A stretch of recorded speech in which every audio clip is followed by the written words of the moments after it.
Shelley Luther will spend the next week in jail. Now the judge. One salon owner in North Texas, well, she learned that the hard way. And a hair salon owner who had also opened up her store has been jailed.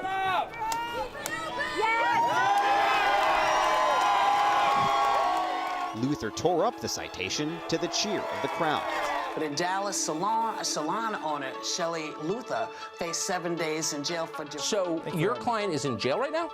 But yesterday, a woman by the name, and I want you to remember this name, a woman by the name of Shelley Luther in Texas. We don't support the random jailing of, for example, the woman who's now a household name, Shelley Luther. I thought it was terrible. I thought he was a terrible judge. The prisoner would like to speak a word. You need to apologize.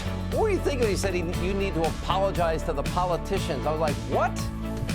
So, sir, if you think the law is more important than kids getting fed, then please go ahead with your decision, but I am not going to shut the salons. They're putting this woman in jail because she's trying to feed her kids. The whole thing is screwed up. Well, I'm proud to stand with Shelley Luther, and I'll tell you what happened to her was wrong. I'm not anyone special. I just know that I have rights. You have rights to feed your children and make income. And anyone that wants to take away those rights is wrong. We only had people in Washington, D.C. who had half the guts of this patriot. Play Shelley Luther. Hi, I'm Shelley Luther, owner of Salon a la Mode. My life changed dramatically as the coronavirus scare swept the nation, closing small businesses. I was forced to make a choice, lose my home or stand up against executive orders and just open my business. In that defining moment, my life changed forever. During my journey, I've met many other people like myself that have had to make critical decisions at crucial moments in their lives. These ordinary people have chosen to do extraordinary things, making changes in the world for the greater good. These modern-day heroes never sought fame or recognition for their actions. They were simply presented with a situation that required them to reach down deep inside and act with strength, courage, and faith. Their stories deserve to be heard, and that's why I'm excited to bring these ordinary people with life-changing stories to you on my show, Courage to Stand. My guest today is someone amazing that you will love. He is a motivational speaker and entrepreneur, and I cannot wait for you to hear his story. Please welcome to the show, Mr. Keenan Williams. Thank you. Thank you for coming. How are you? I'm good. You were saying those great things. Like, she talking about me? I am talking about, you know what? That's what's great about my guests, because you're so humble. You don't think that you deserve all these accolades, and you do. You're a hero. Humility is key. It is key. Humility is key. So let's start with how everything started. You did not grow up with an easy life. No. You were dealt a pretty bad hand. Yeah. Can you kind of tell us about that? Well, I mean, growing up in, what we call the hood. Mm-hmm. Like the real hood, not the fake hood people talk about, Yeah, the real hood. Yeah. I'm talking about the hood. Yeah. What state were you in? Where were you? Dallas. I was here in Dallas. Okay, Dallas. Born here in Dallas. Growing up there were so many obstacles and hurdles that were there that most people get tired of running the obstacle course and they give up. Yeah. For me, being there and seeing those things, but not giving into that, knowing that there was something in my heart that was always different.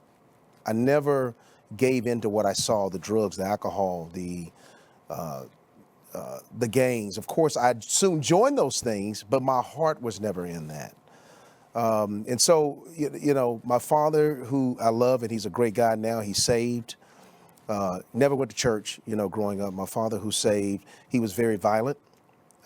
He and my mother, getting in the fights, the home, the demeanor in our house was very aggressive because my dad had anger problems that he didn't know how to deal with.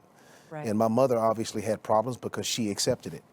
And so having an unhealthy household produces unhealthy children. And by the time my senior year, I used football. I got into football. I was very good in football. And it was one of my tools I used to exert my energy, my aggression, my pain, my frustrations. I get to hit people. Yeah. And that was fun, Yeah. because I could do it in a healthy way. Now, I did have problems still fighting, outside of school, and that was cool. It was okay to do that back then. Nobody was shooting each other, Take care of business. Right, yeah, But, just the fighting. real way, yeah. But seeing all the things that I saw and experiencing that, it still put a lot of contamination in my life that I didn't know how to filter. I didn't know how to have that self-therapeutic moment to get rid of it. What kid does, though? I mean, you probably thought of yourself more as an adult at that time because you were probably taking care of yourself a lot. You have to in so many areas. You have to grow up, and you have to say, I have to deal with this. But being a child in adult situations, you still process as a child. And so by my senior year, and something else was cool. I got to make sure people hear this. This is why I'm real big on school of choice. There were 4 streets in my community that were integrated into Arlington schools. So in the hood, everyone went to the same schools. But one of the streets I grew up on bused me to Arlington schools, which was 98% white. How was that? So here's a kid from the hood going to Arlington school. And here, the beautiful thing is this, it gave me an opportunity to learn how to live in both worlds. You were Will Smith. I lived in both worlds, my diversity, I was able, You were in the Fresh Prince. Yeah, I was a Fresh Prince, but I didn't know how advantageous that would become to me until I got older and I saw how people that I grew up with that did not live on those 4 streets didn't understand how to move in the same arenas I knew how to move in. And so, but by my senior year, and I wanted to put that in there because that's very important, but by my senior year, preseason blue chipper, all kinds of offers for to play football in college. And the only thing I ever thought about was pro football. Because in the hood, you either an entertainer or you play sports to get out because it makes the money to get you out. And long story short, I was hurt, total reconstruction of my knee, 2 weeks left of high school. I quit high school, joined a gang. And you did not graduate. I did not graduate with 2 weeks left. I quit high school with 2 weeks left. Wow. My parents didn't come see me at the hospital when I was in there. Coaches didn't reach out to me. Teachers didn't reach out to me. There was no counseling. So you've got a young man, 17 years old, whose dream has been shattered. And while I'm home on the couch with my leg in the air and the doctor has told me my career is over, my mother walks in and say, your father and I are getting a divorce.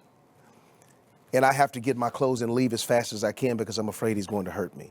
So trauma after trauma after trauma led to me quitting high school and joining the gang. And I joined the gang, so from 86 to 93, my life was very, very different. Joined the gang, started selling drugs, crack cocaine in 86. And between 86 and 93, I was shot over 6 times. 6 times? 6 times. I got hooked on crack cocaine. I started using what I was selling. And I had never even drank a beer up to that point. Right, I didn't do drugs. They do drug I said testing. sports. Yeah. I would never thought about doing drugs. I never thought about that. So, but this new life introduced me to that. And I was gangbanging. I started selling drugs. I started doing the drugs. Shot 6 times. I started robbing drug houses. I was homeless for 4 years. I had lost all my friends, my family right here in Dallas. I remember nights sleeping in houses with no lights, no gas, no water, and people beside me that I had never seen in my life. And waking up and not looking in the mirror for years, because who wants to look in the mirror and see something or someone they never thought they would become?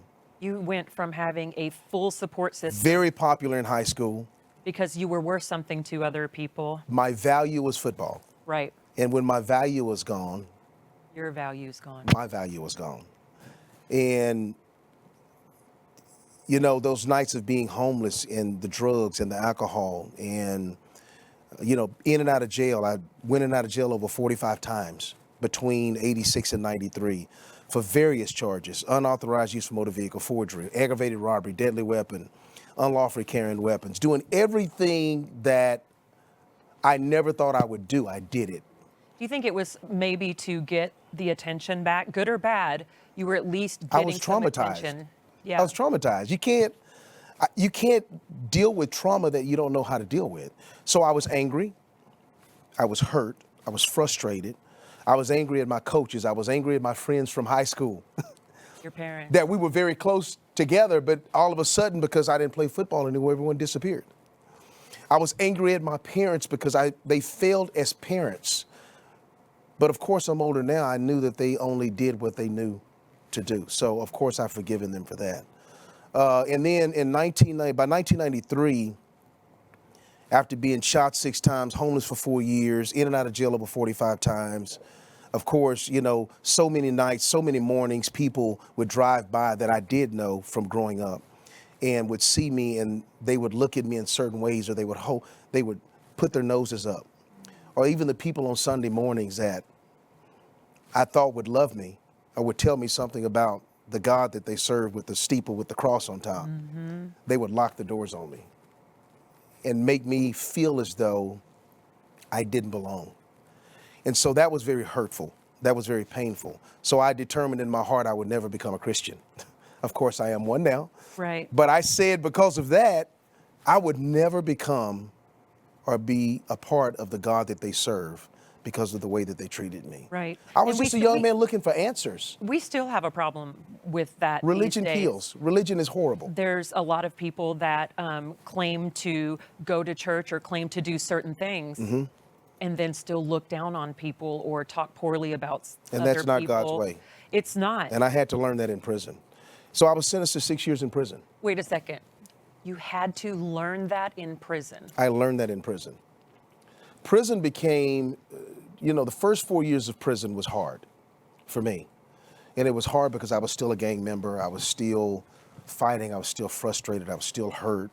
No letters, no visitation, no nothing. And you felt like you had to protect yourself in there. Well, it's not a field. You have to. Yeah. So, but I was still a leader. So I got to prison and I started fighting, and I just automatically became one of the leaders there because the leadership was in me. Mm-hmm. I was just leading the wrong way. But the 4th year into prison and being a gang member and still uneducated, some things started happening to me. I started having that conversation with God again. I would watch the churches come in and out, and I would watch guys that would get paroled, and then they would come back, and I was still there. And I couldn't figure out why. And I started believing that there was something different for me in my life that I didn't know about yet. And so I started searching and seeking, and then we had a big riot in prison, and I was on lockdown in a cell by myself, and I had a conversation with God.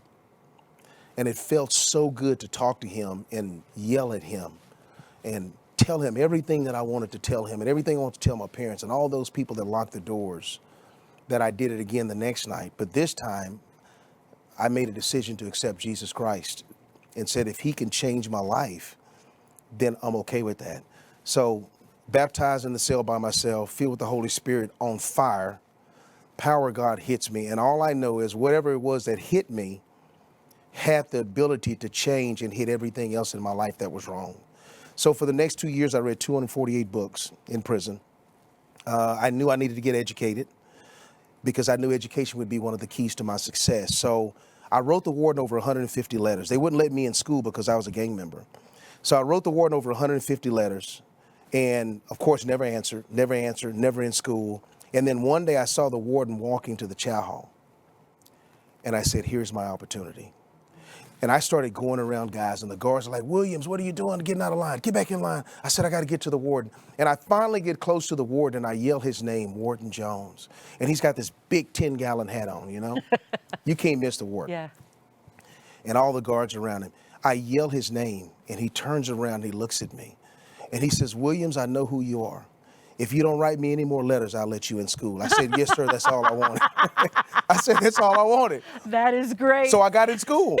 And, because persistence is key. Persistence is key, and that was a defining moment for me. I learned through that moment that if I would stay consistent and stay focused, my focus would create an opportunity for my success. So I prepared for that moment. And I got in school. I began to understand that school would be a part of my success because education was important. I needed to be able to articulate. Needed to be able to understand who I was, where I was going, because I still didn't know at that point, okay? All I know is I was reading the Bible, and it would say things like, be not conformed to this world, but be transformed by the renewing of your mind. And I said, okay, I need to renew my mind. I need to learn how to read. I need to exercise. And I started reading books about Abraham Lincoln, Frederick Douglass. I read so many bios on people who had struggles, but yet became successful. It made me understand that if I focused on education and preparation would one day give me an opportunity to have success. I believed at that point that people in America was no longer unsuccessful because of their goals. They were not unsuccessful. They were unsuccessful not because of opportunity, but I would be unsuccessful if I was not prepared when opportunity presented itself. So there's plenty of opportunities. We need to make sure that we're ready to take Opportunities that everywhere. on. Opportunities everywhere. And opportunity started there. Opportunity starts where you are. I started eating different in prison. I changed my walk when I was in prison. Because I had that, remember, I was swag walk. I'm from the hood. I was gang member. So I had that super cool, the dip. You know what that Huggy Bear back in the day, that Fred Sanford, on the block. And I said, but I said, you know what? This walk, I can't use this walk going where God is taking me. No. Because I read about a guy named Joseph, and he was in prison. And one day he went to the palace. And as he was going to the palace, the Bible said he shaved his beard. And I equated that in, he prepared himself to fit into the demeanor of the palace. So for me, it was changing my walk, changing my talk, my communication skills. I was in school. I got in college. I took speech classes for that reason. I learned handshakes. I wanted a handshake for two people. The detective who sent me to prison because he was on my heart. By the way, he's one of my best friends now. We'll talk about that too. Okay. And the other one was for the first person that I would work for. I wanted to know how to shake hands. And I even focused on my eating habits. Like in prison, you got to eat real fast. Well, they like only savages, give you yeah, you ain't got but like 7 minutes. You sit down, there's no talking, No, I used to be a school teacher. We ate like savages too. Oh my God, it was horrible, And I said, you know what? If I'm going to go to the palace being the White House, this is in 1996, Shelley, I told everyone in prison that I met after I would start eating real slow and taking my time. And they said, why do you eat like that? I said, because one day I'm going to the White House. And I want to be prepared for that moment so that I can eat with dignitaries and know how to conduct myself. And they all laughed at me. Let's hold that thought right there. Yeah. We will be right back with Keenan's story. You do not want to miss what's coming up next. The following are sponsors for today's show. If you'd like to become a sponsor, please visit us at couragetostand.com. Amy Autry offers customized health insurance options. She's licensed and appointed with multiple health insurance and health share companies, so she can review all your health insurance needs, advise, enroll, and support you ongoing with your policy. Amy has over 6 years of experience as a health insurance broker to save you time and money in shopping and enrolling in a customized health plan that fits your needs and budget. Her services are free, so give her a call at 817-809-4409. That's Amy Autry at 817-809-4409. Looking to buy or sell real estate in North Texas? The Neal team with Better Homes and Gardens Winans specialize in residential and farm and ranch properties. Call our friends Donnie and Darla at 903-744-5475 or email neal@winansbhg.com. Just one call, and as Donnie says, the pretty blonde and the ugly cowboy can put the power of two to work for you. Your journey starts here. Again, Donnie and Darla Neal at 903-744-5475. Welcome back to the show. I'm here with Mr. Keenan Williams telling us his story about how he triumphed over a very difficult life. And what I noticed when we were talking about at the beginning, and you probably didn't even notice, you talked about reading books about all of these famous people, about how they started with nothing and how they came up with something. Sure. You're that person now for people. The people that you read about, you are that now. And I do what I do for those people. Yes. I want everyone to know I do not do what I do for me anymore. No, you're not going to. There's no reason to brag about it. I just don't. I want everyone to know that in America, the greatest place on earth, anyone can be successful. It doesn't matter where you've come from, the color of your skin, who your parents were, what you've the done. mistakes you've made. You can't change. I knew then that I couldn't change history, but I could write my future. And that defining moment for me is when I decided to write a new future for myself and what that looked like. And when I would read about people like Abraham Lincoln, whose mother moved him from town to town, he couldn't stay stable in one school, bought a book out of a barrel for 1 penny that he read and it changed his life, who lost running for Senate, lost running for Congress, lost as a businessman, got engaged, his fiance died. Abraham Lincoln himself was put into a mental institution at one point, but yet he became the president of the United States of America and he signed the Declaration of Independence. That was the defining moment for America. I knew that because I saw it that way, I could become like Abraham Lincoln. You're no different. Or Frederick Douglass. And I'm not them, I'm my own person, but I knew if they could do it, that I could do it. And I started believing in me. Shelley, in prison, and even in times in life, there are going to be times when no one else believes in you. But you got to believe in yourself. And I remember talking to me over and over and over, I can do this, I can do this, you can do this, I can do all things through Christ who strengthens me. Even when you're not feeling you can do it, you have to It tell doesn't yourself matter you how I can do feel. It didn't even matter how I felt. It doesn't matter today because every day is still the same day. I still have to get up the same way. I still have to encourage myself. Now there are some characteristic traits that are there now that are on automatic. But I still have to every day work hard to be who I am. And we all have to do that. You know, nothing is free. Success is not free. If it were free, everyone would be successful. Right. Success is hard work. So, you know, in that prison, it became my place of education. It became my college. I said, my friends are in college and I'm in prison, but I refuse to let them get any more education than I can get. And so reading. Even my preparation when I was working in prison, because in prison you do work for free. I understood that if I worked for free hard in prison, I would get out and work and I would make a lot of money. So I made sure that when I worked in there, I worked harder than everyone else. I would stay after we were done working, and I worked in air conditioning refrigeration, and I would line all the tools up, and I would clean all the tools, and I would make sure that everything was where it was supposed to be. And I remember one of the guards, he says, why do you do that every day? I said, because I read that employees spend 50% of their time looking for something that's not where it's supposed to be. And I said, when I get out, I want to make sure that I make my company efficient and economical with time, because time is money. He's like, okay, whatever. Yeah. He didn't get it. He didn't get it. And, you know, I changed my friends I learned the law of subtraction. It's one of my favorite things I talk about. You're experiencing that. The law of subtraction is so necessary. If we're willing to subtract the wrong people, the wrong conversations, the wrong places, the wrong things out of our life, I knew if I did that, it would give God room to do some addition and multiplication. Right. So as I subtracted those things in prison, he began to add and multiply my life in prison. And I saw myself from a different perspective. I saw myself as successful. I saw myself as a businessman. I knew one day if no one hired me, I'd hire somebody. I'd already decided, if you don't give me a job, I'll just create a job. I don't need you to hire me. You know, all I need to do is get out that door.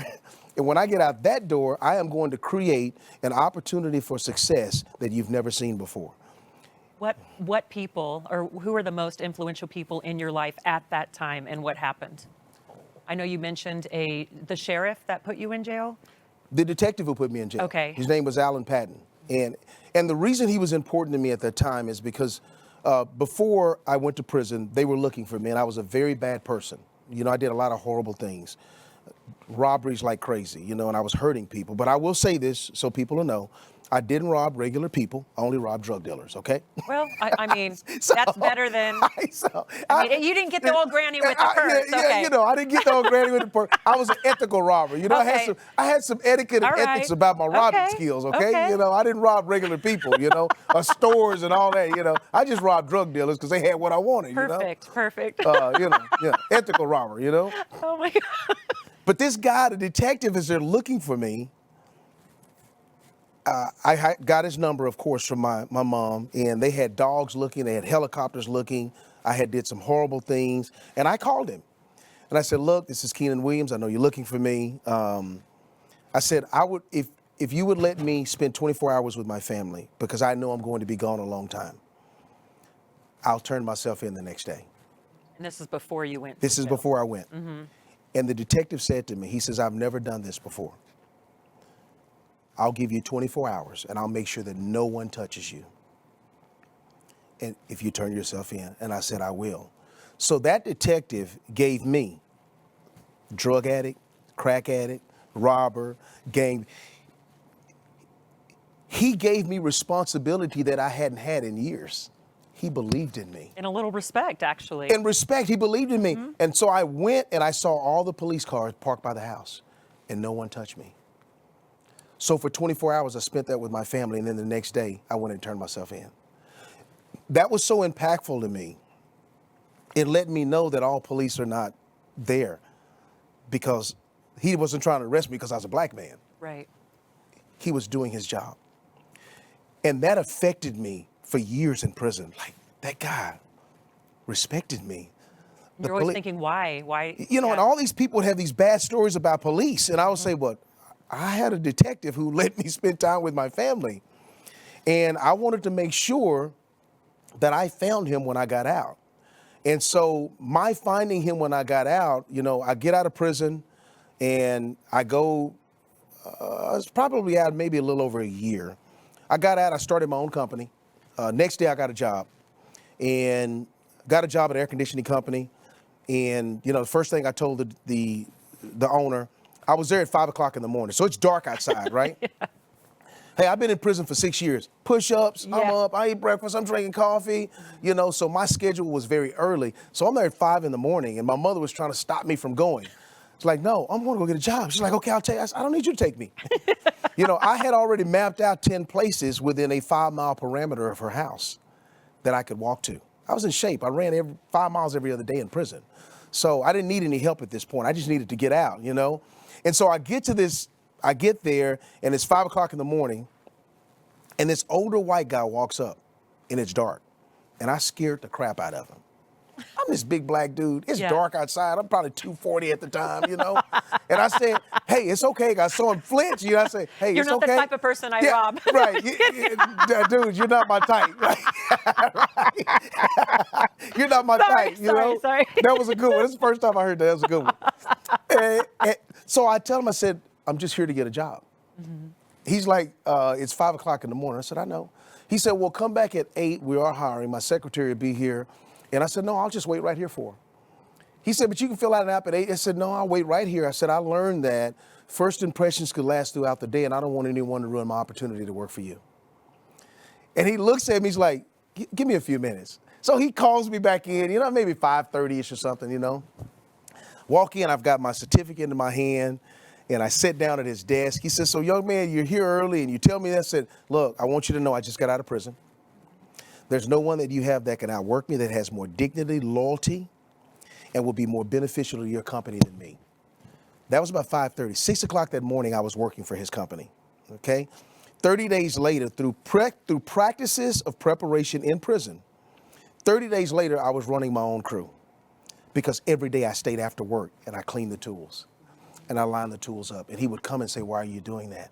And I said, because I want the company to be economical and efficient. And he saw that I cared. And I would talk to the guys, and the guys would start listening to me. So my leadership skills were coming out there. You know, like in prison, the same thing. I had a whole dorm at one point. And 60 days later, I was running all of the crews. And then 90 days later, he pulls me in his office. He says, look, you're a relationship guy. I like the way you handle people. I'd love to take you to some of my meetings to see if we can get bigger contracts.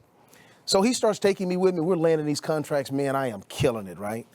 I'm building this relationship, I'm laughing, and then 6 months later, I started my own company. Yes. So I started my own company, me by myself. I went into freight business. I just saw a problem they had, and I said, if you do this and do this, change that tie and move this up, this guy could, and I just saw it all at one time, I'm telling you, right? He says, okay, I'll give you a chance to do that. And I did it, and within the first year out of prison, from 98 to 99, I made $120,000, 6 figures. That's so amazing. And then I jumped to 230, and then 470. And then the 4th year out of prison, I made 1.3, and I jumped up to 4 million after that. 4th year out of prison. Yes, yes. Here's the thing. I didn't have a victim mentality. I had a victor's mentality. I knew if I was going to be successful, and I still know the same thing today, I have to take responsibility for my own actions. It's no one's fault if I'm not successful. I couldn't blame my mom, my dad, my brother, my sister. Well, I don't have a sister. Right. I couldn't blame the white man keeping me down. No, it's no one's fault. I'm in America. Yes. So I exercise my constitutional rights to pursue life, liberty, and happiness without anyone telling me that there was a constitutional right. You couldn't have been dealt a worse hand. I was dealt a horrible hand. The worst hand. I was a horrible hand. Oh, but let's go back to the Detective Patton. So 1 year after prison, I go down, and I had been out a little over a year, and I end up dating someone and getting engaged to a judge. Okay? What? Yeah, I know, it's crazy. So that's a whole new very show. Good friend. That's a whole other, that's for a whole other show. So we're hanging out, and so I go down, and it's crazy because I started being friends with prosecutors, judges, just that attraction, it was there. So I go down to the police station, and I ask for him, and he's coming out, and there's people everywhere, you know? So I raised my hand so he would know it was me, you know, he was coming to see me. So he's walking towards me, and I'm standing there, and I'm smiling, and he's getting close. Then all of a sudden, he starts walking a little slower. And I said to myself, he recognizes me. So I put my hand out, 90-degree angle, symbolizes friendship. My handshake I was waiting on, right? My hand out. He gets up to me, and he shakes my hand. He says, "Don't I know you?" I said, "Yeah, my name's Keenan Williams. You sent me to prison 7 years ago." His heart starts beating in my hand, right? Was he scared or? Well, he doesn't know what I'm there to do. He sent me to prison, you know? So his heart's beating in my hand. And I said, "But I'm here to thank you because what you did changed my life." He starts crying in the middle of the police station, people everywhere. He's hugging me and saying, "Thank you." And I don't know what's going on. All I know is I was supposed to go thank him for what he did.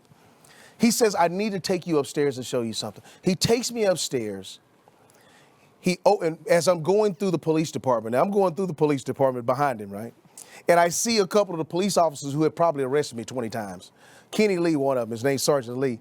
He looks at me, I wave at him. And you're not in handcuffs? And I'm not in handcuffs. He's going like, okay. He opens his computer. He was typing his resignation.